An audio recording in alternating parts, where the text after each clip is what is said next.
শিয়ালদা স্টেশনে চলে এসেছি বন্ধুরা। আমরা যাব বকখালিতে। আর বকখালিতে যাওয়ার জন্য আমরা শিয়ালদা স্টেশন থেকে ট্রেনে উঠবো, উঠে নামখানায় নামবো। ফাইনালি ট্রেন চলে এসেছি। আর দেখো সবাই নামছে, আমরা এই ট্রেনেই যাবো। ফাইনালি উঠে গেছি। মাম্মাম, সোয়ান, জিয়ান সব বসে আছে, আমিও বসেছিলাম। আর দেখো একটাবার ঝুড়িওয়ালা কাকু এসছে, একটু খাচ্ছিলাম।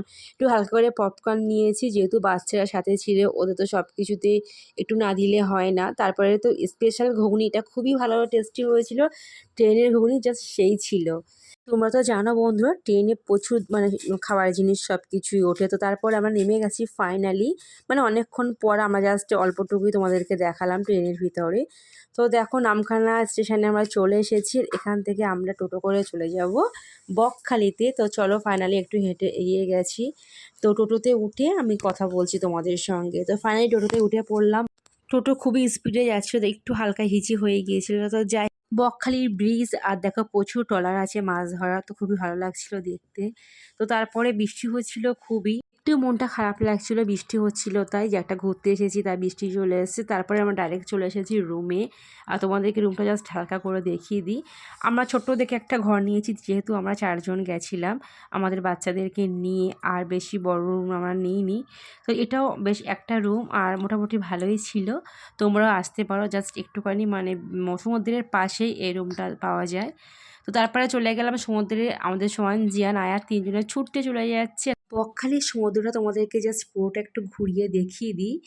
আর দেখো চারিদিকে তো ছোট্ট ছোট সব দোকান আছে। যেহেতু আমরা দুপুরবেলা পৌঁছেছিলাম, সব দোকানগুলোই বন্ধ আছে, শুধু ডাব যেগুলো মর্নিংয়ে চলে সেসব দোকানগুলোই খোলা আছে। আর অনেক মানুষেরই ভিড় ছিল। আর আমাদের সোয়ান, জিয়ান, আয়াত তো পানি দেখে আর ওদেরকে ধরে রাখতে পারছিলাম না, ওরা ভীষণ দৌড়াদৌড়ি করছিল। তো এটা হলো আমার দিদি, ও বাচ্চাদেরকে খেয়াল রাখছিল। আর তারপরে আমিও পিছনে ছিলাম। তো দেখো ওরা এত আনন্দ করছে, আর সত্যি এত ভালো লাগছিল বাচ্চাদের জন্যই এখানে আসা। ওরা আনন্দ করবে, একটু জল পানি দেখলে সব বাচ্চারা খুবই আনন্দ করে। আর এই সমুদ্রে এসে ওদেরকে জাস্ট ওরা খুবই এনজয় করছিল। তো তোমাদেরকে জাস্ট একটু দেখিয়ে দিই কত সুন্দর লাগছে, দেখো জাস্ট এই ওয়েদারটা। আর এখানে কিন্তু বৃষ্টি হচ্ছিল না, বাট এর আগের জায়গাটা বৃষ্টি হচ্ছিল। সমুদ্রে এসে আবার মনটা ভালো হয়ে গিয়েছিল, যেহেতু পুরো একদম ঝলমলে আকাশ। আর এখানে সবাই ছোঁয়ান জিয়ান যা আনন্দ করছিল, ওই দেখেই একদম যে না, আমাদের বেড়াতে আসাটাই সার্থক হয়েছে। তো যাই হোক, আমিও ফাইনালি নেমে পড়েছি ওদেরকে নিয়ে। আর না নেমে পাচ্ছিলাম না, কারণ আমার একটু মনটা করছিল, সমুদ্রের আসতে কার না ভালো লাগে। তো যাই হোক, চলো আমাদের বাচ্চাদেরকে একটু দেখাই। এরপরে ওরা দেখো না সমুদ্রে সব পুকুর বানাচ্ছিল। তো তারপরে সোয়ান, জিয়ানও কত গোল গোল পুকুর বানিয়েছে, দাদারা বল নিয়ে খেলা করছিল।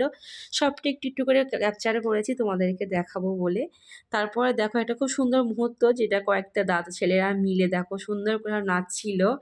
ওরা ভীষণ এনজয় করছিল। হ্যাঁ, আমরা তো হাসিও পাচ্ছিল আর দেখছিলাম। তো তারপরে আমরা চলে যাব রুমে। এবার আমরা চলে যাব রুমে। আর দেখো আমরা ফ্রেশ হয়ে বসে আছি। তারপরে আমরা যাব একটু, এবার রেডি হয়ে খেতে যাব দুপুরে। যেহেতু আমরা মর্নিংয়ে ট্রেনে অনেক কিছু খেয়েছি, দুপুরে এখনও লাঞ্চ করা হয়নি, তো এবার লাঞ্চ করতে যাচ্ছি। তো আমি, আয়াত, আমার দিদি, সোহান, জিয়ান আর আমার একটা দাদা, আমরা সব একসাথে গেছিলাম। তো চলো ওখানে রেস্টুরেন্টে গিয়ে কথা বলছি। তো এটা নিউ পারিজাত রেস্টুরেন্ট। দুপুরে হালকা কিছু খেয়ে নেবো, যেহেতু অনেকটা জার্নি করে আসা হলাম, ভারী কিছু খাবো না এখন। তো সবজি ভাত নিয়ে নিয়েছি। তারপরে সন্ধ্যায় তোমাদের সঙ্গে কথা হচ্ছে।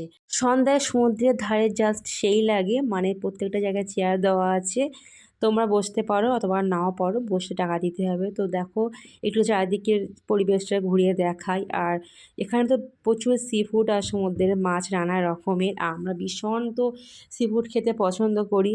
আর দেখো একটার পর একটা ফ্রাই করে আমরা সবাই খাবো। তো যাই হোক, এখন নিয়ে নিয়েছি একটা, এটা ছোট্ট পমফ্রেট মাছের ফিশ ফ্রাই। আর এটা খেতেও অনেকটাই টেস্টি ছিল। তারপর নিয়ে নিয়েছি আমেদি মাছের ফ্রাই, এটাও বেশ ভালো ছিল। আমরা সবাই একটা করে প্লেট নিয়েছিলাম। তো অল্প অল্প করে সবাই টেস্ট করেছিলাম, ভেবো না যে আমি একাই এক প্লেট খেয়ে নিয়েছি।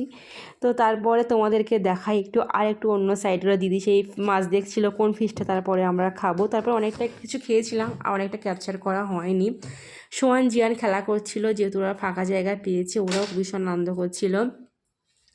তারপরে আমরা ফুচকা খেতে চলে এসেছি। আর এখানকার ফুচকাগুলো বেশ টেস্টি, আর ফুচকার গাড়িগুলো বেশ দেখতেও সুন্দর।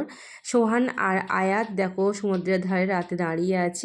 কোকাকোলা ক্যান নিয়ে নিলাম। আর তখন যেহেতু গরম ছিল, একটু আমাদের খুবই পছন্দের মশলা মুড়ি নিতে যাবো। আর সবাই মিলে সবকটাই একটু, একটু করে টেস্ট করছিলাম। যেহেতু বাইরে এসেছি আর বাইরের খাবার-দাবারটা জাস্ট কেমন একটু সবটাই চেক করে দেখছিলাম। তো আয়াত বাহানা করলো জাম্পিং চড়বে, তো ওকে আবার জাম্পিং চড়াতে আসলাম। আসার পরে রাত্রে ডিনার করব হালকা করে। একটু সবজি ভাত নিয়ে নিয়েছি। মাম্মামকে জাস্ট একটু খাওয়াবো আর আমি একটু খেয়ে নেবো। তো আজকে এই পর্যন্ত বন্ধুরা, সবাই ভালো থেকো।